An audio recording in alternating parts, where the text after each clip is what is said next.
थाने के फैसले को चुनौती देने पर जेडीयू नेता केसी त्यागी का कहना है कि जब मंडल कमीशन की अनुशंसा लागू हुई थी, इसी प्रकार की चुनौती सुप्रीम कोर्ट में दी गई थी। अब बीजेपी के साथ वैचारिक तौर पर जो जुड़े हुए लोग हैं वो इस तरह के षड्यंत्रों में लगे हैं, लेकिन संकीर्ण ताकतों की पराजय होगी। दी गई है, आप उस पर क्या कहेंगे? जो रिजर्वेशन बढ़ाने की बात, सामाजिक परिवर्तन की या सामाजिक न्याय की प्रक्रिया जब भी जोर पकड़ती है, तभी तभी जो समाज में ठहराव वाली ताकतें हैं, स्टेटस कोइस्ट फोर्सेस हैं, वो इसको चुनौती देती है। इसी प्रकार की चुनौती सुप्रीम कोर्ट में भी जब मंडल कमीशन की अनुशंसाएं लागू हुई थी 7 अगस्त 1990 को, तब भी दी गई थी। भारतीय जनता पार्टी के साथ वैचारिक तौर पर जो जुड़े हुए लोग हैं वो इस प्रकार के षड्यंत्रों में लगे हुए हैं।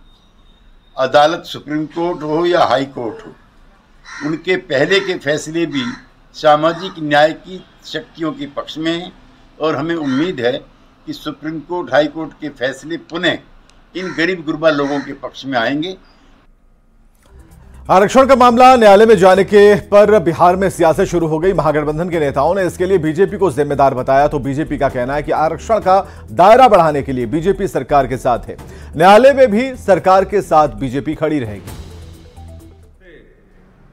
पूरी दम बिलबिला रही है भाजपा, हम न्यायालय का सहारा लेकर, पर ये भूल जाएं कि ओबीसी, एबीसी, एससी, एसटी वर्ग के लोग भारतीय जनता पार्टी को करारा जवाब देगी।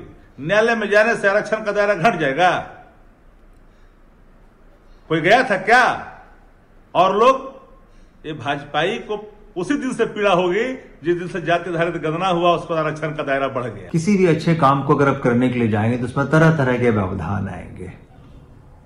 हम लोगों को इसकी संभावनाएं बहुत पहले से थी, इसीलिए सरकार ने इसे 9वीं अनुसूची में डालने का मांग किया था।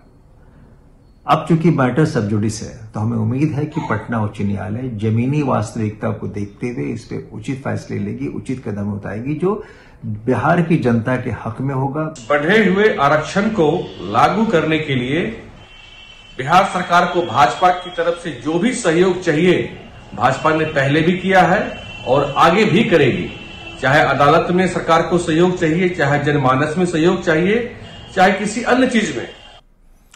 वहीं उपेंद्र कुशवाहा और नित्यानंद राय के दावे पर जेडीयू में बहुत जल्दी टूट होगी, इस बयान पर ललन सिंह ने दोनों पर निशाना साधा। उन्होंने कहा कि उपेंद्र कुशवाहा का क्या हाल है ये सभी जानते हैं, वे बार्गेनिंग कर रहे हैं, जो बोलना है बोले। वहीं ललन सिंह ने कहा कि केंद्रीय गृह राज्य मंत्री की बातों को कोई नोटिस नहीं लेता। गृह राज्य मंत्री हवाई नेता है, उनको कोई मतलब नहीं है। अभी इतना भारी सम्मेलन किए वहां बापू सभागार में, और जितना नेता मंच पर उतना ही श्रोता। लाज और जिसको आप कहिए शर्म भी नहीं है, घोट के पी गए हैं सब।